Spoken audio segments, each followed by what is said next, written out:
Praise the Lord everyone. Good morning. Today Jesus our fellowship word of God. சங்கீதம் 37 அதிகாரம் 4 கர்த்தரிடத்தில் மனமகிழ்ச்சியாயிரு, அவர் உன் இருதயத்தின் வேண்டுதல்களை உனக்கு அருள் செய்வார். கர்த்தருடைய நாமத்துக்கு மகிமை உண்டாவதாக.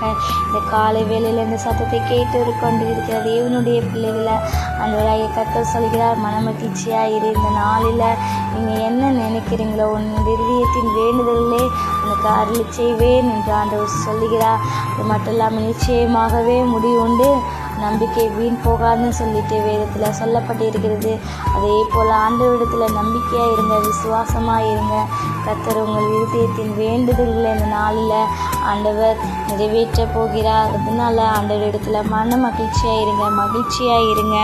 ஏன்னா அத்திமரம் துளிர் விடாமல் போனாலும், திராட்சை செடியில் பலர் உண்டாமல் போனாலும், அந்த வசனத்தை நம்ம வாசிக்கும் போது கர்த்தரிடத்தில் மகிழ்ச்சியாக இருப்பேன், தேவனுக்குள் களி கூறுவேன் என்ற அந்த வேதத்தில் வார்த்தை சொன்னதுபடியாக ஆண்டவரிடத்தில் ஒப்பு கொடுங்க. கர்த்தர் என் பலன், அவர் என் கால்களை போலாக்கி உயரமான ஸ்தலங்களில் நடக்க பண்ணுவார் என்று நீங்கள் சொல்லுங்கள். அதே போல் ஆண்டவர் உங்கள் வேண்டுதல் எல்லாம் கேட்கப்பட்டது அப்படின்னு சொல்லி ஆண்டவர் உங்களிடத்தில் ஒரு மன மகிழ்ச்சி நாள் இந்த நாளில் உங்களுக்கு வைக்க போகிறார்.